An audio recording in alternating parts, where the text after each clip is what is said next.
Financial education in times of corona. हम में से ज़्यादातर लोग फाइनेंशियल एजुकेशन को सिर्फ दो टाइप से समझते हैं। पहला, theoretical knowledge, economy, inflation, banking, insurance, जो कि हम किताबों में पढ़ते हैं। बट इसमें कुछ खामियां हैं।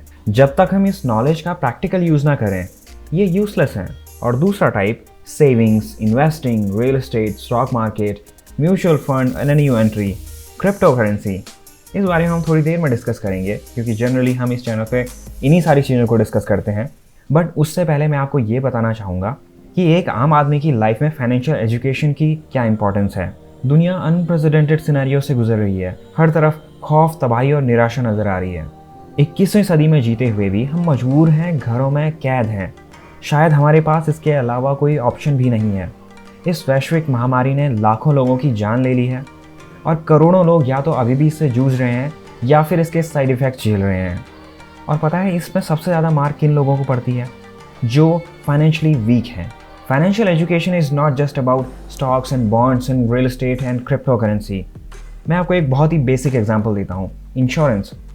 हम ऐसे टाइम में जी रहे हैं जब लाइफ सेविंग ड्रग्स पुनः दामों पर मिल रही है और बहुत से लोग इन्हें बहुत लंबे समय तक अफोर्ड नहीं कर पाएंगे। सो आज की वीडियो में हम डिस्कस करेंगे मास्क पहनना, 2 गज दूरी और वैक्सीनेशन के अलावा ऐसे कौन से डिसीजंस हैं जो आपको फाइनेंशियली स्ट्रांग बनाएंगे।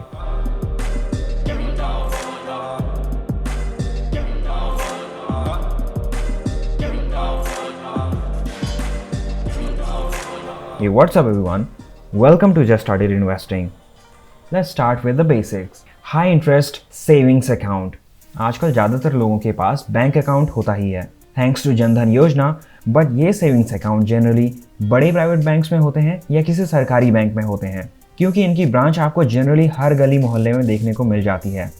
बट अगर आप अपना सर्कल थोड़ा सा बड़ा करें तो आप पाएंगे कि बहुत सारे ऐसे बैंक हैं जहां आपको सेविंग्स बैंक अकाउंट में 2 गुना या इससे ज़्यादा का रिटर्न मिल रहा है। सो मे बी आपका सरकारी बैंक आपको 2.5 या 3.25% इंटरेस्ट रेट दे रहा हो, लेकिन अगर कोई प्राइवेट बैंक आपको 5% या 5.25% इंटरेस्ट रेट पे कर रहा है, so why not choose that. और बैंक अकाउंट खोलना आजकल फेसबुक अकाउंट खोलने जितना ईजी हो गया है। आपको अपना आधार कार्ड और पैन कार्ड रेडी रखना होगा, दैट्स इट। आपके एग्जिस्टिंग बैंक अकाउंट को क्लोज करने की भी ज़रूरत नहीं है। आप एक नया बैंक अकाउंट खुलवा सकते हैं जो आपको हाई इंटरेस्ट पे कर रहा हो, और फिर अपने एग्जिस्टिंग बैंक अकाउंट से मिनिमम बैलेंस छोड़ करके, क्योंकि अदरवाइज आपको वहाँ पेनल्टी पड़ जाएगी, आपको मिनिमम बैलेंस छोड़कर जितना पैसा है वो सब high interest savings bank account में ट्रांसफ़र कर देना चाहिए। इसके अलावा कुछ बैंक आपको फ्लेक्सी एफडी का फीचर भी देते हैं। इसमें आपके सेविंग्स बैंक अकाउंट के पैसे एक सर्टेन लिमिट के बाद ऑटोमेटिक एफडी में कन्वर्ट हो जाते हैं। इस पैसे को आप जब चाहे निकाल सकते हैं। इसमें नॉर्मल एफडी की तरह कोई पेनल्टी भी नहीं पड़ती और इंटरेस्ट भी ज़्यादा मिलता है। सो आपके पास 2 ऑप्शन है, A high interest savings bank account and B कि आपको फ्लेक्सी एफडी का फीचर मिल रहा है। सो मे भी हो सकता है आपके पास 4-5 बैंक अकाउंट हो और सब में थोड़ा पैसा पड़ा हो। आप एक काम ये भी कर सकते हैं कि या तो high interest savings bank account खुलवा लें, या फिर आपके पास ऑलरेडी एक high interest paying bank account है तो आप सारा पैसा उसमें ट्रांसफ़र करवा सकते हैं, जिससे आपको ज़्यादा इंटरेस्ट मिलेगा। एंड आई नो आपकी अर्निंग पर इससे बहुत ज़्यादा फर्क नहीं पड़ेगा, बट येस, बूंद बूंद से घड़ा बढ़ता है। Next, make a budget. ये बहुत ही नॉर्मल है। हमें ये तो पता होता है कि हम कितना कमाते हैं, बट महीने के अंत तक हम कितना स्पेंड कर देते हैं इसका पता सबको नहीं होता है। हमें अपनी स्पेंडिंग का अंदाज़ा तो होता है, बट कई बार ये अंदाज़ा गलत होता है। और इसे फिक्स करने का एक सिंपल तरीका है, एक बजटिंग ऐप डाउनलोड करें और सारी डिटेल्स उसमें फिल करते चले जाएं। इससे आपको महीने के अंत तक या फिर 5-6 महीने के बाद आपकी अननेसेसरी स्पेंडिंग्स का पता चलेगा, जिसे आप होपफुली एलिमिनेट कर पाएंगे, जो आपको फर्दर एनकरेज करेगा सेविंग्स करने को, और जो कि इवेंचुअली आपको फाइनेंशियली स्ट्रांग बनाएगा। नाउ अब जब हम सेविंग्स के बारे में बात कर ही रहे हैं तो इमरजेंसी फंड को भी इसमें ऐड कर लेते हैं। बेसिकली ये आपका सबसे लास्ट ऑप्शन है, जिसमें आपको 3 से 6 महीने का खर्चा शामिल होगा, और इसे आप तभी ओपन करेंगे जब इमरजेंसी ही आ जाए। जैसे उसका नाम ही इमरजेंसी है, आप इसका इस्तेमाल तभी करेंगे जब इमरजेंसी ही आ जाए, कोई कर्फ्यू या कोई लॉकडाउन लग जाए और आपका कैश फ्लो ज़ीरो हो जाए। अब चीज़ों को सिंक करके देखते हैं।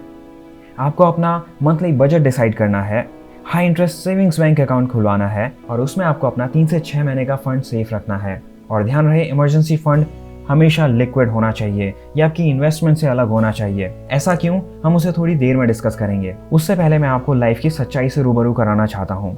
लेट्स बी ऑनेस्ट, कई बार 1000 प्रिकॉशंस लेने के बाद भी लोगों को कोरोना हो जाता है। Road accidents for example, road accidents हमेशा हर बार आपकी लापरवाही से या आपकी गलती से नहीं होते। कई बार खराब वेदर, खराब रोड और कई बार सामने वाली की गलती से भी एक्सीडेंट्स होते हैं। और इसी चीज़ से जो हमें बचाता है, और वो है हमारा नेक्स्ट पॉइंट, इंश्योरेंस। इंश्योरेंस कई टाइप के होते हैं, life insurance, term insurance, vehicle insurance, health insurance, और आपको ये सारे इंश्योरेंस लेने की ज़रूरत नहीं है। हर इंसान की अपनी अपनी नीड होती है। आपको ये फिगर आउट करना है कि आपकी नीड क्या है। जैसे मुसीबत आने पर सबसे कमज़ोर कड़ी सबसे पहले टूटती है, तो आपको उस कड़ी को ढूंढना है। और कुछ इंश्योरेंस आपको जितना जल्दी ले लें उतना ज़्यादा फायदेमंद होता है, क्योंकि ए, उससे आपको सेफ्टी मिलती है, एंड बी, आपका प्रीमियम जनरली उससे कम होता है। टर्म इंश्योरेंस फॉर एग्जांपल, इसे आप जितनी कम एज में ले लेंगे आपका कवरेज तो उतना ही होगा, लेकिन प्रीमियम रिलेटिवली कम होगी। इंश्योरेंस से आपके सारे लॉसेस की भरपाई तो नहीं हो सकती, लेकिन हाँ, इससे आपको प्रोटेक्शन ज़रूर मिल जाता है, जो कि आपको आगे होने वाले खर्चों से बचा सकता है।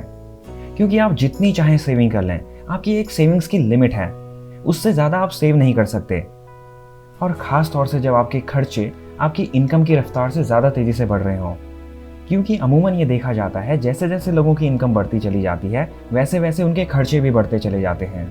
और इसी के साथ आता है हमारा next point, savings will not be enough, start investing.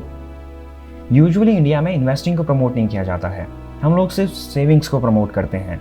और शायद यही वो कारण है कि हमारे इंडियन घरों में सबसे ज़्यादा सोना पड़ा हुआ है, क्योंकि ये ख़राब नहीं होता, बट इससे कुछ प्रोड्यूस भी नहीं होता है। हाँ, दुनिया के तमाम सेंट्रल बैंक्स इसे एज अ हेज यूज़ करते हैं।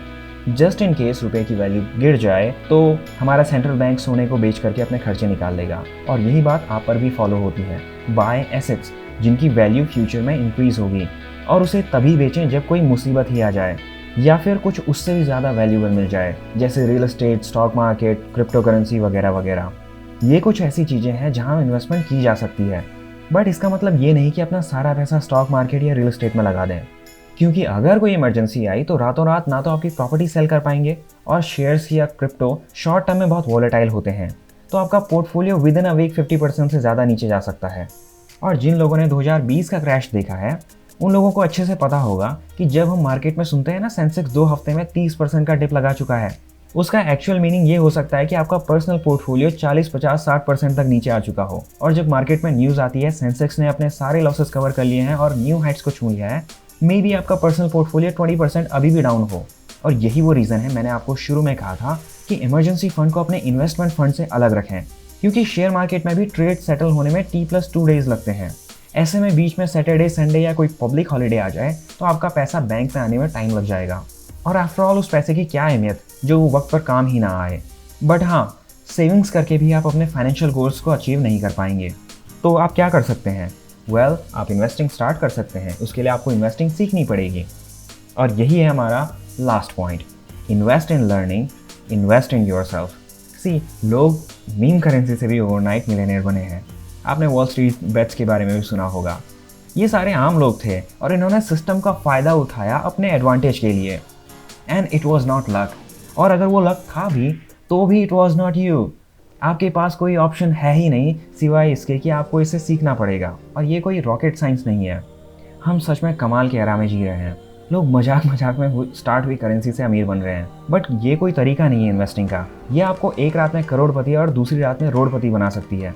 सो बेटर आइडिया ये है कि आप डाइवर्सिफिकेशन को भी जानें, अलग अलग मार्केट्स और अलग अलग एसेट क्लासेस में इन्वेस्टमेंट करें, जिससे आपका रिस्क कम हो जाए रिलेटिवली और आपका रिवॉर्ड ज़्यादा हो जाए।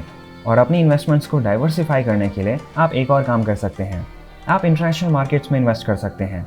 इसके लिए मैंने एक ऑलरेडी वीडियो बनाया हुआ है कि आप फॉरेन मार्केट में कैसे इन्वेस्ट कर सकते हैं। इस वीडियो के बाद आप उसे भी देख सकते हैं।